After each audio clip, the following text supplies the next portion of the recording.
I'm here with Miguel and John, and we're going to talk about what we see in the church that's exciting and encouraging. And I thought it might be helpful, though, to give a little bit of context, because we're in three pretty different places, and we all know each other and have met before, but it's not like we've hung out playing football before or something, right, or basketball, or soccer. So Miguel, just... Or baseball? Yeah, no, what do I do? Yeah, baseball, I'm guessing. I like to run. I do like hockey, Okay, actually. I grew up playing some hockey. That's right. I'm a little too fragile to get hit nowadays. But Miguel, so where are you ministering? Santo Domingo, Dominican Republic. That's where I am based at. But I travel a lot through Latin America, from Mexico all the way down to Argentina, Chile, Brazil. So what you're seeing in the church is really unique perspectives and from what somebody like me is seeing. And you see things in the States, to be sure, as well, but that's going to be a really good perspective. And you're in Atlanta? Atlanta, Georgia, yep. Just right outside of downtown. Straight up Atlanta. Atlanta. And who are you playing the church with again? It was me, Trip, this guy Richard, and that's right. Mo. Yeah. That's good. But you're from Houston. Houston, Texas, originally. And from Atlanta. Okay. Yeah. So, and I'm was born in Chicago, pastored in Michigan, and then just moved recently to Charlotte, North Carolina. So I'm at a PCA church there. So a different context. So, Miguel, what are you seeing that's encouraging? I mean, I hear really amazing things coming out of the Latin American world from people like you, but from many others. What's happening? Well, it is true. There is something fresh going on in Latin America. There is a new interest in doctrine, and especially in Reformed theology, which was almost unknown until maybe 10 years ago. There were churches, Reformed churches here and there, but not many people knew even what the Reformed theology would be. Even to this day, that's not so common. Now, however, there's a new generation, the younger generation, between the age of 20 and 40, I would say, with a renewed interest in doctrine, in getting to be trained as well. That's the other aspect that is very exciting to me, because most of the people in Latin America, most of the pastors and leaders have not been trained. But now this new generation would like to be trained theologically. They are also embracing the challenge. I think the grace of God is there like we never saw before. There's no question that the favor of God, for whatever reason, is moving in that direction. So I think our countries will probably see, I'm not making any prophecies, obviously, but I think they will probably see a revival, perhaps even a reformation over the next 20, 30 years because of what we are seeing. New books are being written in Spanish from Spanish authors in the area, and that's also new. More books are being translated.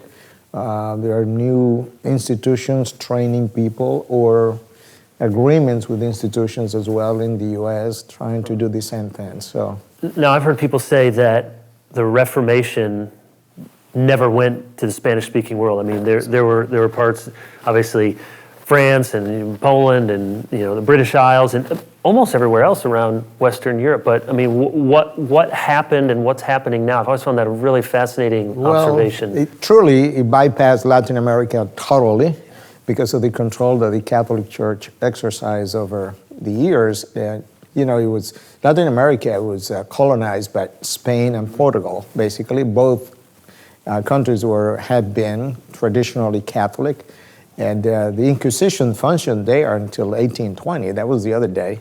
Really? Yeah, 1820, believe it or not. So lately, now the Catholic denomination has been losing a lot of followers, and those are being evangelized, and they're moving. And I heard some numbers yesterday, 30 years ago, I think even in Santo Domingo, the percentage of evangelical was probably only about 4%, 3.5%. It's almost up to 25% today. So, and that is being reproduced also in other nations as well. And another aspect which is very good, there was a lot of prosperity gospel, still there is in Latin America. However, A lot of the people who had been there, they heard it, they saw it, it didn't work. They realized the funny aspect of that whole message.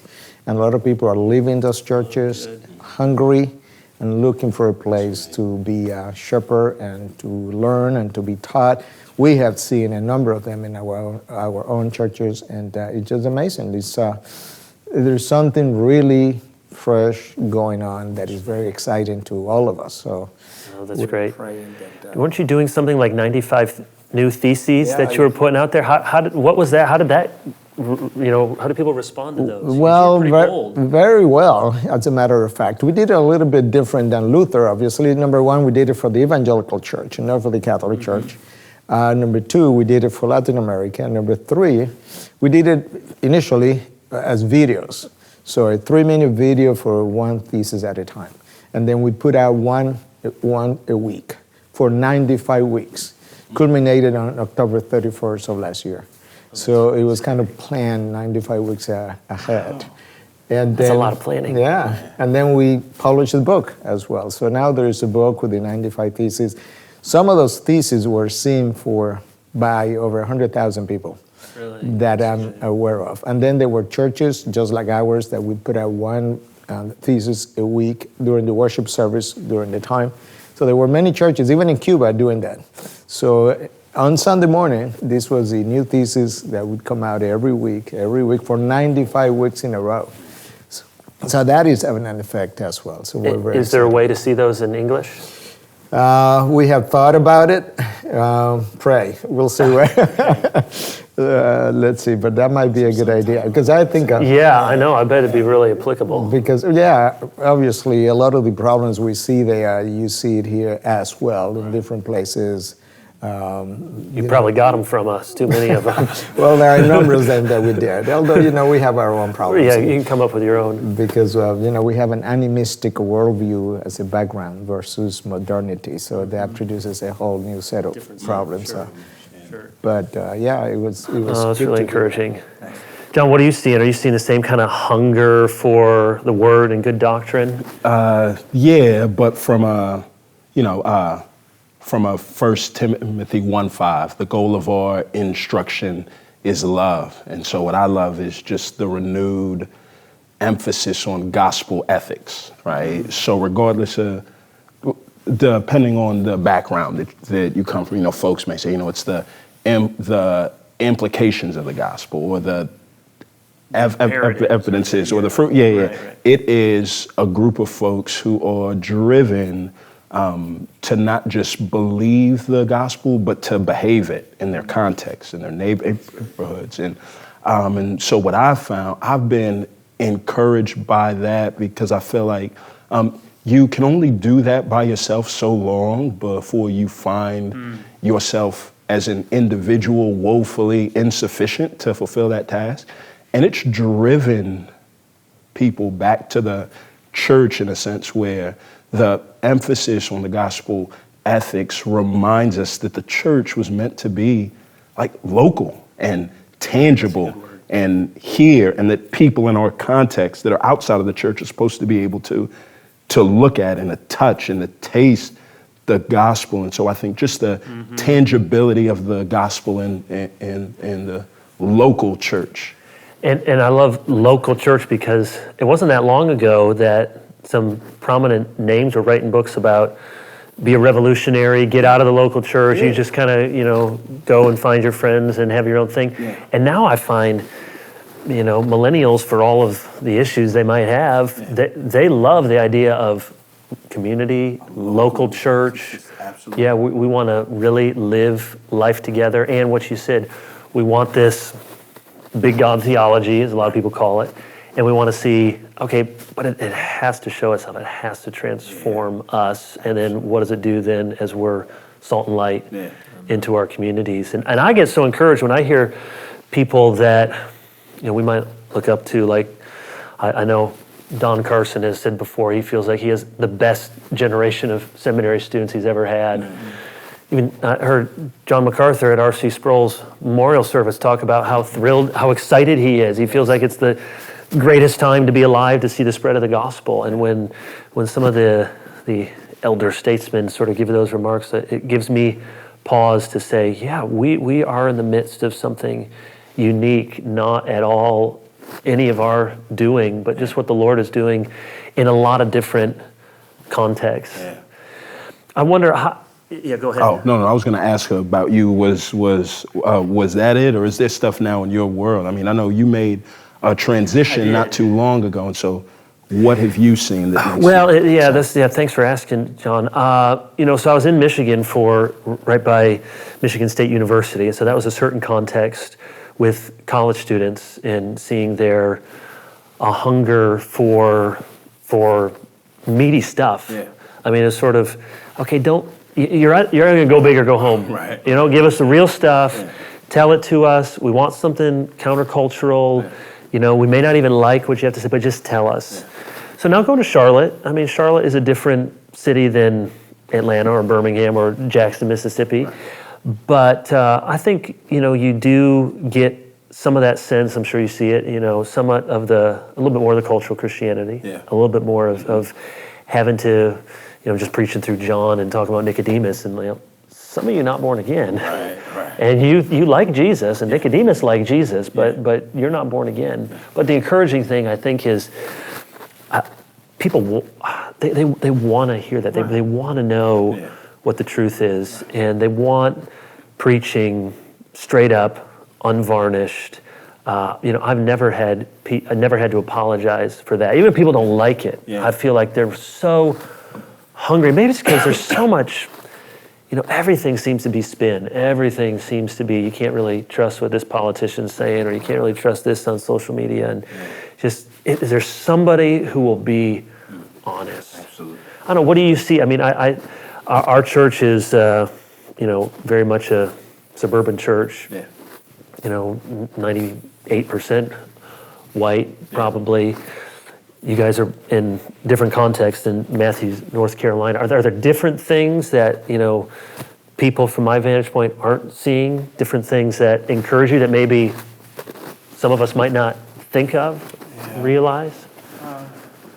So, in the media, I think we see a lot of the racial disunity and disharmony. Because a lot of times people that are on the extremes have the loudest voices. And so it's caricatures. One thing that I love that I'm starting to see, not just in my church, but in ones that are like mine. We got lots of friends that have these diverse churches that are full of people that still lean towards the culture that they're a part of, but there's an actual harmony that exists in the church. So week in and week out, when we go into the church, we don't see races dueling and fighting. We actually see people unified. Having the bread and the cup together. Yeah, and it's encouraging because the worse and worse that society goes, or the worse and worse that things play out, I think God's just putting the church in a precarious place where there's going to be a contrast, and it's going to be increasingly more clear that the gospel actually works. That's good. And I've thought about this. I wonder what you guys think. It is easy you talk about some of the racial issues, everywhere, but especially in America. It's easy to be discouraged. It's even easy to look in the church and say, man, we seem to be as confused as everybody else. But I have thought, in the midst of all that, and it can be very easy to be discouraged, to think that this is probably a really necessary part of figuring this out in a way that, we maybe have never figured it out here. And even if 15 years ago it might have seemed like, this is great, we have, as African Americans are getting Reformed theology, and they're coming in and white folks can say, that's great, they like our theology, and we all seem, but there was some deepening on all sides that probably need to happen. And I've heard African American brothers say, it's not that these issues are new, it's just that we feel like we can talk about them now, or at least dare to. So I just wondered, in the midst of all that confusion, maybe there's even some reason to be encouraged with that? Oh, absolutely. I think whenever you increase the pressure on the church gets purified. Absolutely. I think that's true in the book of Acts, it's true in church history. And I think at the end, that's part of what is going to happen, that those who are truly believers committed to Christ will shine. And I think those who thought that they were Christians, when the pressure is mounting, they will probably drift away. That's going to cost, obviously, to all of us. But I think eventually you'll get a stronger church, perhaps, out of that pressure. One good thing you do have in this country is you have a legacy of Christianity that I don't think anybody else has at this point. And Latin America doesn't, for sure. And we still could learn a lot from that legacy. Another good thing that I see is that, and I don't know how long this is going to take, and I don't know how many pastors are doing this, but thinking about the depth of theology or sermons on a Sunday morning, I think for the longest time, pastors bought the idea in this country that you shouldn't teach beyond certain level because, lay people, they could not get it. They are not theologians and so on and so forth. And that may be true in terms of they are not theologians, but they could be theologically trained to think. And I think there are a number of pastors today, every Sunday, teaching at a deeper level and perhaps even going longer with their messages. And I think that is something that we need to continue to push, that we need to train people to think deeply because society is more complex. The issues are more complex. So believers are going to go out there and they are not going to be prepared to deal with the issues at hand.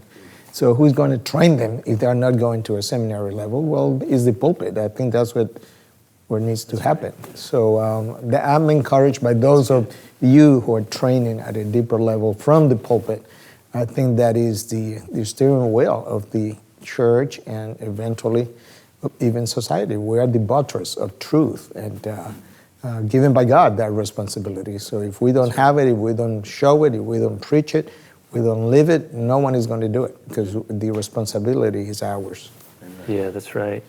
And you even, we're talking about how I see things in my new context. There's a lot of discussion about what is evangelicalism. Can we use the term? And that's a hard conversation. But I think the good in all of that is there are a growing number of people who say, I don't want the label if it doesn't mean anything. Right. Yeah. I don't want the label I don't want somebody else to define the label. I want real gospel preaching, real gospel identity.